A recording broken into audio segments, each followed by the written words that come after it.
Je voudrais d'abord remercier deux personnes qui ne sont pas là, mais comme c'est enregistré officiellement, on le verra sur le site. C'est bien entendu Claudie Agnoret, notre présidente, qui nous a fait cette introduction, et Ségolène Royal, qui a su, avec des mots qui sont très porteurs de la philosophie de ce que nous essayons de faire, de Flow, notamment les mots écosystémiques pour une approche globale.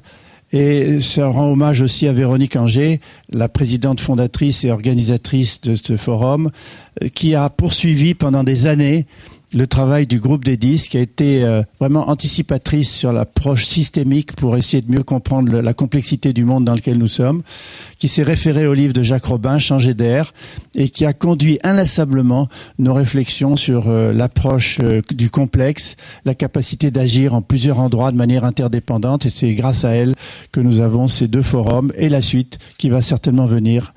Et en tout cas, le travail de ce groupe Flow que nous avons nommé tout à l'heure, fluidité, liberté, ouverture, wiki ou génération Y, prenez le W que vous voudrez. Ils nous ont beaucoup aidés, ils ont joué et ils jouent un rôle essentiel. Tout à l'heure, la ministre Ségolène Royal a employé un mot que je voulais employer dans mon introduction, mais tant mieux, ça me permet de relayer. Elle a employé le mot de paradigme. Et d'ailleurs, nous sommes en plein changement de paradigme, changement de monde. Ça, c'est le terme de Michel Serres qu'on a souvent repris ici. Michel Serres a dit ce n'est pas seulement une crise, c'est un changement de monde. Moi, je le pense, mais je dis que changer d'air, ce changement de monde, c'est aussi et surtout un changement de paradigme.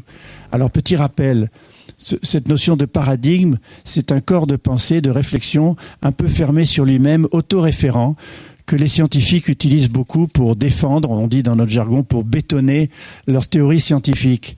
Et qu'est-ce qui a montré comment on pouvait briser des paradigmes? C'est Thomas Kuhn, ce philosophe sociologue américain, en 1962, dans son livre désormais célèbre, La structure des révolutions scientifiques, où il explique comment on passe de manière discontinue d'un paradigme à un autre, que le changement est discontinu, c'est pas un changement progressif. Il y a des ruptures, et ces ruptures sont, par exemple, ce qu'on appelle des systèmes innovants, à la fois sur le plan social et sur le plan technologique.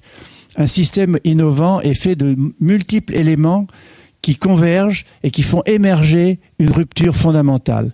Exemple, c'est Internet. Internet, ce n'est pas une innovation, c'est un système innovant fait de réseaux de communication, du protocole TCP/IP, de moteurs de recherche, de mails, de nous, des bêta-testeurs, etc. Donc les ruptures viennent aussi par des systèmes innovants, sociaux et technologiques. Alors la grande question que pose Thomas Kuhn dans son livre et que je pose maintenant ici au moment de changer d'air, c'est qui sont les acteurs, les catalyseurs de ces ruptures, de ces disruptions, comme on dit aussi en anglais. Eh bien, ces acteurs, Thomas Kuhn les décrit dans son livre. Ce sont des butineurs, comme les abeilles, qui vont de fleur en fleur amener le pollen. Ce sont des communicateurs, des vulgarisateurs, des journalistes, des personnes qui sont un peu inspirées, qui communiquent et qui petit à petit déstabilisent le paradigme existant. Parce que cette notion de déstabilisation est très importante et on va l'entendre beaucoup dans les tables rondes tout à l'heure. C'est-à-dire que les tenants de l'ancien paradigme ne comprennent pas les idées, les efforts et les actions du nouveau paradigme. De même que ceux qui sont dans le nouveau paradigme, à la fois politique, économique, industriel ou scientifique, je l'ai dit tout à l'heure, ne comprennent pas comment ceux de l'ancien paradigme peuvent vivre dans des modèles aussi dépassés comme les modèles verticaux dont parlait Ségolène Royal tout à l'heure, le modèle pyramidal de la société traditionnelle, colbertiste et jacobin en France, dont ce sont eux qui jouent un rôle fondamental pour fluidifier et faire disparaître les paradigmes acquis.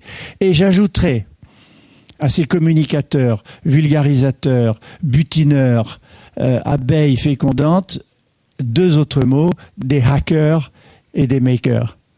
Les hackers au sens noble, c'est pas seulement ceux qui piratent les logiciels et qui rentrent dans les sites informatiques. Les hackers sont ceux qui tentent des choses et qui partagent. On parle du Hacker Studio aux États-Unis, où beaucoup de jeunes se réunissent pour inventer des produits nouveaux grâce notamment aux imprimantes 3D. Et il y a aussi les makers, que j'ai traduits dans mon livre Surfer la vie par les doueurs. On dit un surfeur, on dit un golfeur, EUR. Eh ben, j'ai inventé les doueurs et les doueuses. C'est-à-dire ceux qui font, qui réalisent, qui passent de l'utopie à la réalité. Donc les hackers et les makers, dont on parlera beaucoup aussi pendant ce forum, sont ceux qui permettent de passer à un autre paradigme, déstabilisent le paradigme existant. Qui déstabilise le paradigme existant? Vous, ceux qui sont là, tout le groupe Flow va vous donner des exemples de la manière dont déstabiliser les paradigmes existants pour faire avenir les nouveaux paradigmes. Et pour ça, j'aime beaucoup les termes de Diana Filipova de WeShare dans un article remarquable qu'elle a écrit, dans lequel elle dit « Il n'y a plus rien à faire dans les allées du pouvoir ». Aujourd'hui, on ne construit pas par le macro, on construit par des micro-expériences qui se répercutent et qui sont amplifiées par d'autres. Des actions et non plus des institutions du vieux monde. Elle dit ça dans cet article absolument passionnant que vous retrouverez sur Internet et que vous retrouverez sur le forum, le site du forum Changer d'air.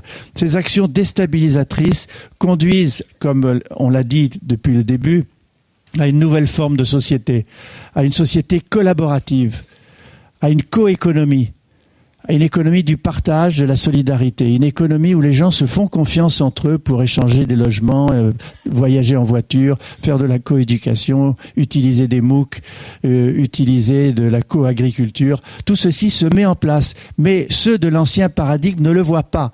Donc c'est cela notre thème, c'est comment changer, et j'en parlerai dans la conclusion, essayer de donner des pistes pour changer, des moyens de changer. Ce ne sont pas des recettes, mais ce sont des exemples d'actions réelles. Donc on va vers une montée du capital social, pas seulement l'accumulation du capital financier traditionnel de tous les buts de l'économie, de la croissance, de l'enrichissement de certains par rapport aux autres. C'est la montée du capital social qui se réalise dans la société collaborative par le lien humain, le lien social, le lien dans l'entreprise, le lien qui permet à chacun d'exister, de donner du sens à sa vie et surtout de faire confiance aux autres. Cette notion est absolument fondamentale avec celle de déhiérarchisation. Vous savez, on parle déjà, vous l'avez lu, il y avait un grand article du Monde sur ce sujet, de l'entreprise libérée. L'entreprise libérée, c'est une entreprise qui casse la pyramide des hiérarchies et du pouvoir, qui enlève, désolé pour certains cadres, mais qui enlève et qui remplace pour d'autres fonctions des cadres intermédiaires pour laisser les gens s'exprimer, les gens co-créer leur avenir dans l'entreprise. C'est un changement fondamental qui conduit à cette démocratie participative dont a si souvent parlé Ségolène Royal et qui aujourd'hui se met en œuvre, notamment dans l'énergie, elle en a parlé, mais que nous mettons en œuvre tout le temps avec le groupe Flow dans les actions qui vont être décrites cet après-midi et dans les tables rondes et dans le collab. C'est ce que j'appelle aussi la mise en place, et je tiens beaucoup à ce terme parce qu'il vient de la cybernétique. C'est la mise en place de ce que j'appelle la co-régulation citoyenne.